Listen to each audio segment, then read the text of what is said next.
लेकिन अब हम देश की बढ़ती शक्ति के ऊपर आपका ध्यान लाना चाहते हैं।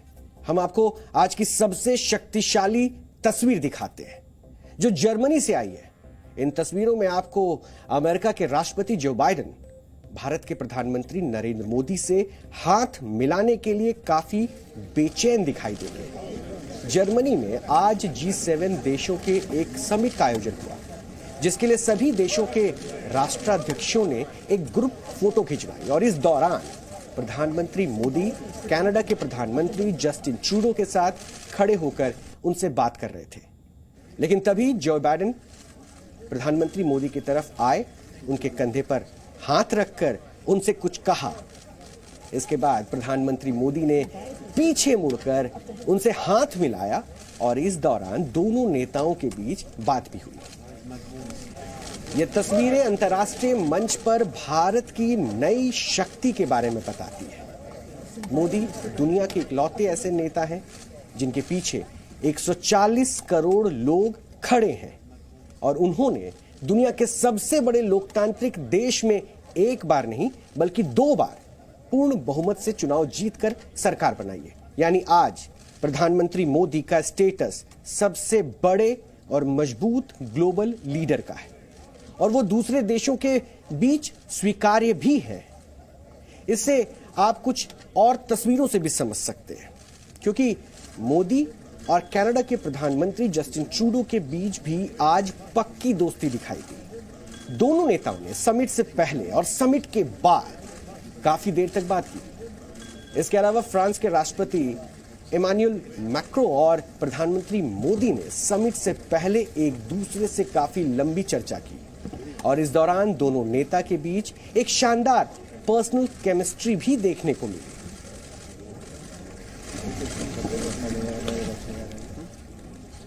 किसी भी नेता को 3 कसौटियों पर परखा जाता है। पहला उसकी लोकप्रियता, दूसरा किसी भी संकट से लड़ने की उसकी क्षमता और तीसरा भविष्य को लेकर इसका विजन। और इन तीनों ही मामलों में प्रधानमंत्री मोदी दुनिया के किसी भी नेता से काफी ऊपर है।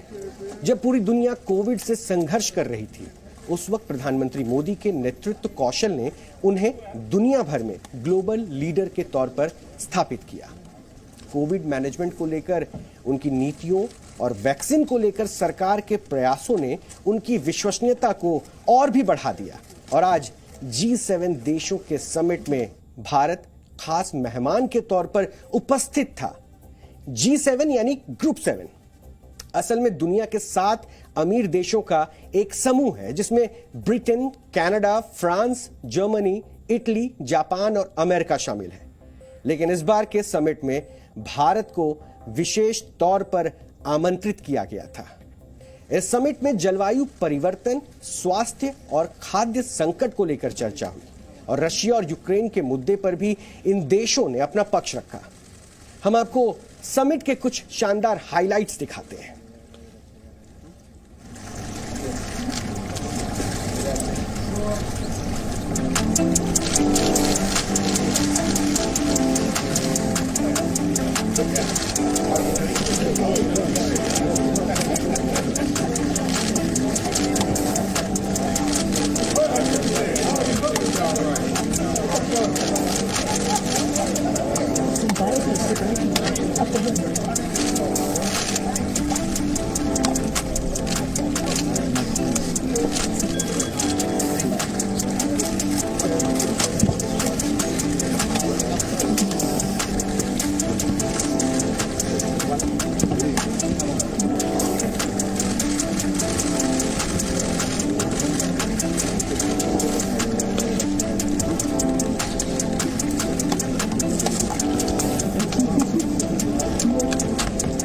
हम भारतीय कहीं भी रहे अपनी डेमोक्रेसी पर गर्व करते हैं।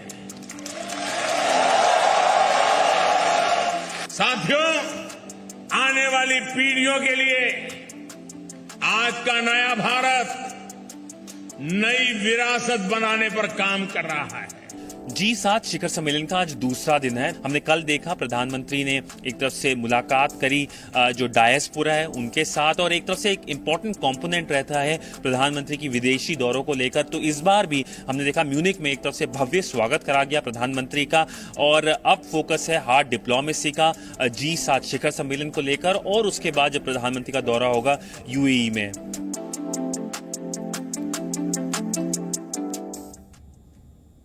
तो जर्मनी के जिस होटल में G7 समिट का आयोजन हुआ वो होटल स्लॉश एल माउ के नाम से पूरी दुनिया में प्रसिद्ध है, जो अल्प्स की पहाड़ियों पर स्थित है। और इस होटल का भारत से एक दिलचस्प कनेक्शन भी है।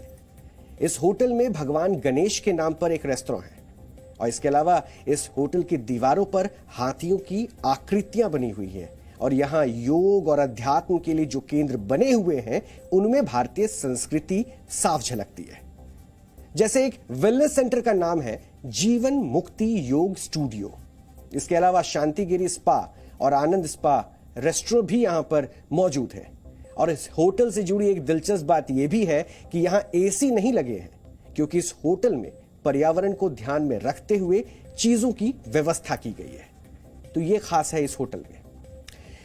लेकिन भारत का कद जितना बढ़ता जा रहा है, उस बीच में एक मैसेज यह भी जा रहा है कि भारत सबसे बड़ा शांति दूत भी है। वो कैसे?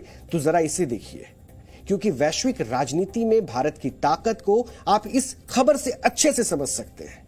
इस समय भारत किसी भी बड़े देश के मुकाबले पूरी दुनिया की सबसे ज्यादा मदद कर रहा है। अमेरिका जैसे देश शांति के नाम पर हथियार बेच रहे हैं। चीन छोटे और गरीब देशों को कर्ज बेच रहा है। रशिया दुनिया को युद्ध दे रहा है, और यूरोप के देश लोकतंत्र और मानवता पर लेक्चर दे रहे हैं। लेकिन ऐसे समय में भारत पूरी दुनिया को अनाज दे रहा है, दवाइयां दे रहा है, और कोविड की वैक्सीन दे रहा है। इन देशों के बीच भारत एक चमकते हुए सितारे की तरह दिखता है। और आज जब पूरी दुनिया में अनाज को लेकर गंभीर संकट की स्थिति है, तब मोदी सरकार ने ऐलान किया है कि भारत दुनिया में अनाज की कमी को पूरा करने के लिए तैयार है। आज इजिप्ट ने भारत सरकार के साथ 1,80,000 टन गेहूं खरीदने का करार किया है।